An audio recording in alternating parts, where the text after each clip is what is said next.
Why Stanford rejected me, the perfect student. I've seen a fair number of videos in the college admissions industry, and I'm not sure if I've seen one pop off quite like this video. I found it when it was maybe a day old on 2,000 views, 330,000 views in less than a month. This content creator, W. Amy, this video has definitely been a W for Amy. Now, before we even get into it, I want all of you to click the link in the description to her video and drop a little like. Because if you've been around the channel before, you know what's probably about to go down with this reaction. Now, I ain't here to start no beef, no smoke. Amy is a grown 22, 23-year-old woman, so she's not going to take offense to anything I say here. But there are different perspectives in the college admissions industry. I feel like there's a lot of fallacies out there, and so who better than Preachin' Pete to come here and clear some of the smoke. Let's get right into the reaction. Okay, Amy, what you got for us? 4.8 GPA, 35 on the ACT, and 5s on 11 AP exams. Stanford rejected me, and here's why. I can't even blame them. I effed up.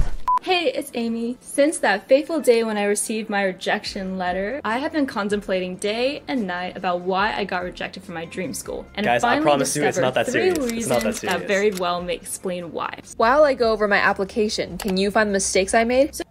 I'm gonna try my best to find all these mistakes. I better believe that. So to start, I'm obviously Asian. Did y'all catch that? Hang on. Let's rewind that real quick, just so that everyone can pick up on that mistake real quick. So to start, I'm obviously Asian. You know, I've watched this video once before, and I think that this is a very common theme that comes up in this video, but also if you've just interacted with other human beings in the real world, in regards to all Asians and this college admissions scheme. Now, if you look similar to me, if you look similar to Amy over here, it's very, very easy to come out here and say that college admissions becomes a lot harder because you're Asian, because of things like affirmative action, because of the way that colleges discriminate against students of our ethnicity. Now, with that being said, is that a legitimate excuse for not performing and not getting into a school? Absolutely not. From the moment you're born till the moment you pass, you will still be Asian if you're Asian. So why sit here complaining about it when you can just go ahead and try your best to excel in whatever it is you're doing? There's absolutely no reason to just be sitting here crying over the fact that you're Asian. And Amy does like a reasonable job in this video of trying to balance the fact that she's Asian as an excuse with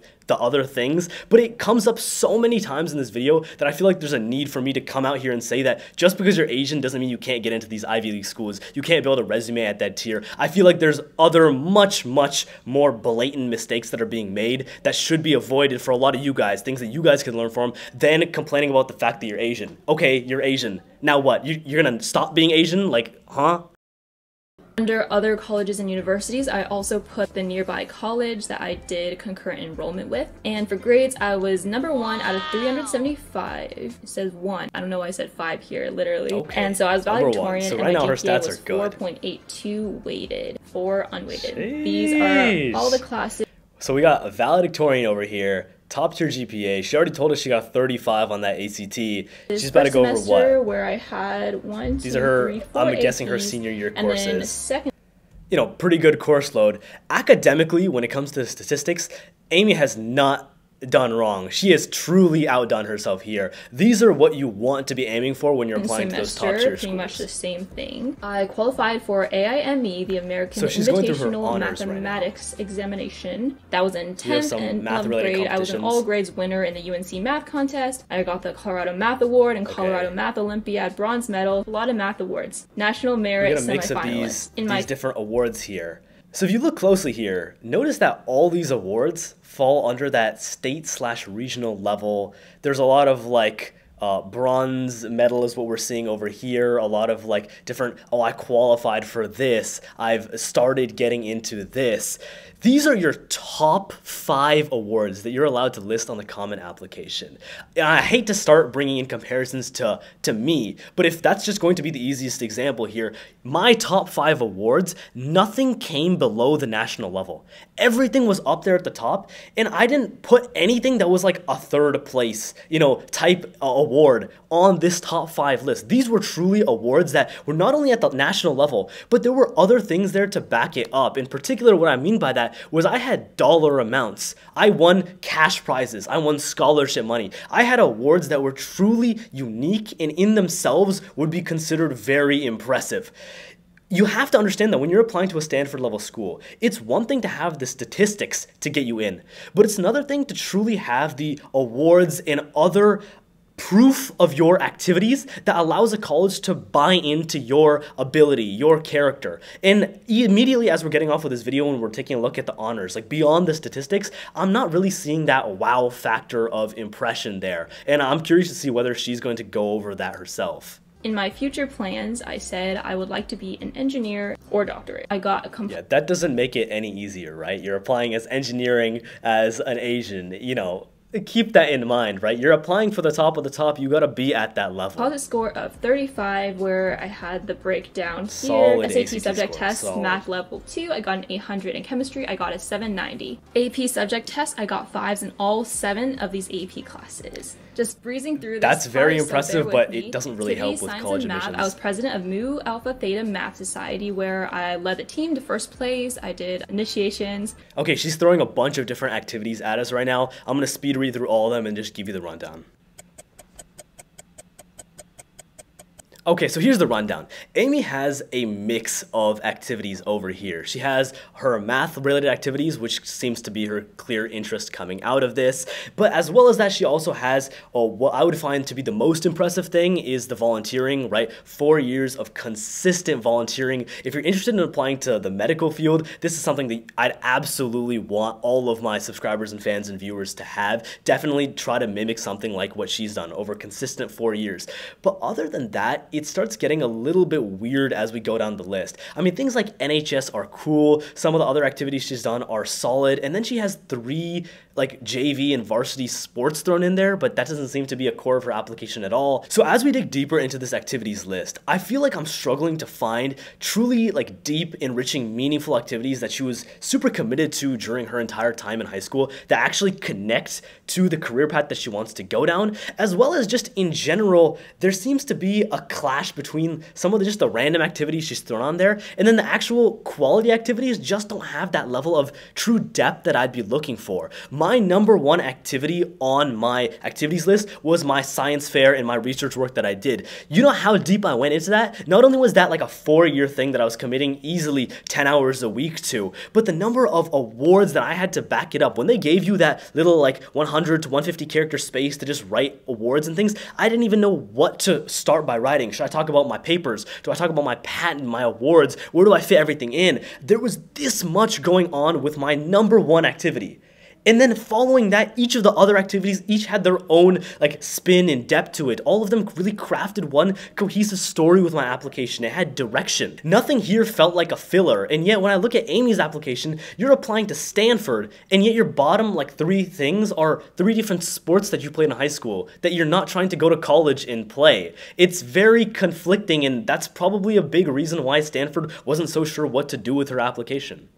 I did the Friends of Rachel Club. I was a tournament assistant at the Rocky Mountain State Games. Look at the sheer number of things that she's done. In no way is Amy over here like a bum. Like, she ain't like a bum. She was actually straight grinding in junior and senior year. But it's all about like what you put your time into, right? Like, when I was in my junior, senior year, I was working hard. But I wasn't over here like dripping in sweat over trying to work on the, prom committee in my junior year. I was out here doing me, right? Focusing on me, my interests, my things. You gotta have like a vision for what you're out here doing. I'm not trying to be Mr. High and Mighty over here, down on my perch, I got into a BSMD program, so that makes me better than everyone who's ever applied to colleges.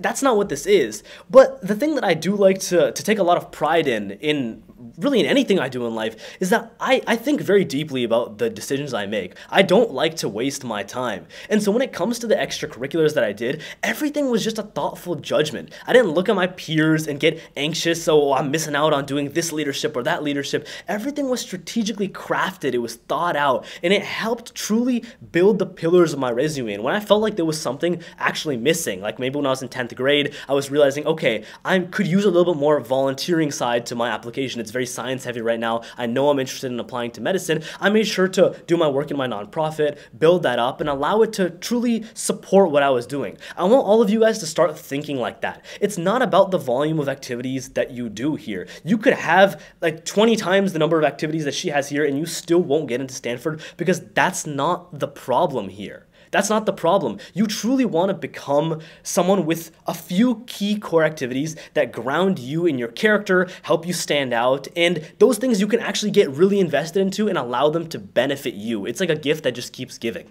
And that is it. Why do you think I did not get in? Let's get in. I'm curious to see her reasons. Not entrepreneurial enough. I was friends with a salutatorian, and he would always tell me about how he created an app that would make marching in marching band easier with the formations and stuff. And at the time I was like, psh, an app? But have you done math competitions? No, to be honest, like I knew that was really cool, but I wasn't out there creating cool things like apps or like starting my own program until the very last summer before senior year when I made that math program. Okay, I'm gonna pause Amy real quick right there. I like the way that she's thinking about this. The not entrepreneurial enough. I think that's a good way to phrase it. But I think an even better way to phrase it is to switch out entrepreneurship for ambition. Not every person has to start a business, has to start something new.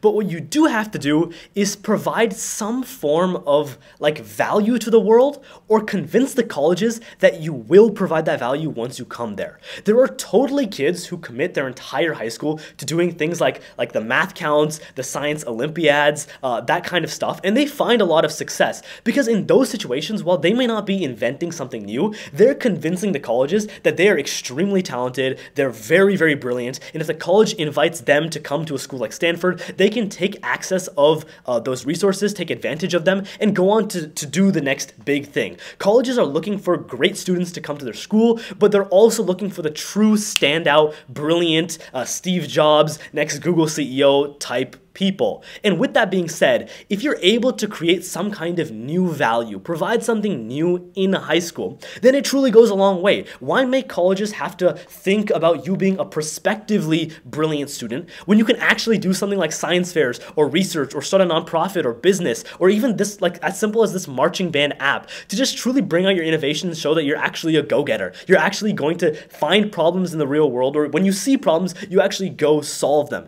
That's what you want to be able to convey to colleges. Now, Amy over here, not only is she bringing up now that she didn't really do those things and she was really trying to push for those entrepreneurship type things a little bit too late into high school, right? Junior year makes it, it's better than doing nothing at all, but it does, start to push the limits of how much you can truly do in that time frame. But also, she was doing the math counts type pathway or the math competitions, but she didn't really get to that top national level or or earn those awards that a college would look at and truly see as having that incredible potential. And because of that, because you're kind of lacking in both departments, that definitely did hold her Stanford application back to a fair extent. And even though those kids and probably you are a little stressed about college, don't worry, because things work out eventually. Okay, so Amy makes some solid points in the rest of this video. If you want to see them, go check out her video in the description. I don't want to take everything away from her channel. And, before we close this out, I think we all have to go check out the YouTube comment section here. Now, you know how I feel about YouTube comments. I pretty much don't read them at all. But I do want to see some of the subhuman IQ takes that we can find. So let's scroll down to a random comment and let's pick this one.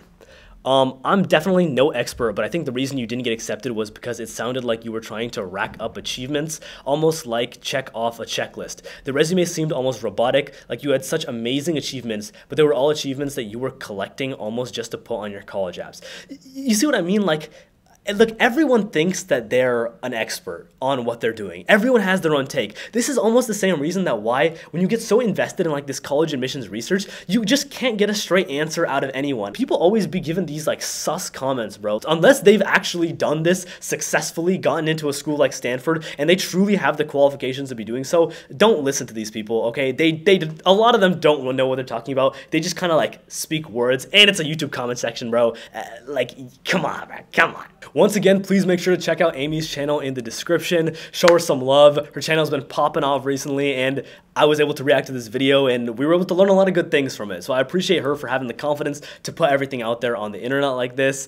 Thank you all so much for watching. This has been Preaching P. Like, comment, subscribe. Your boy is out.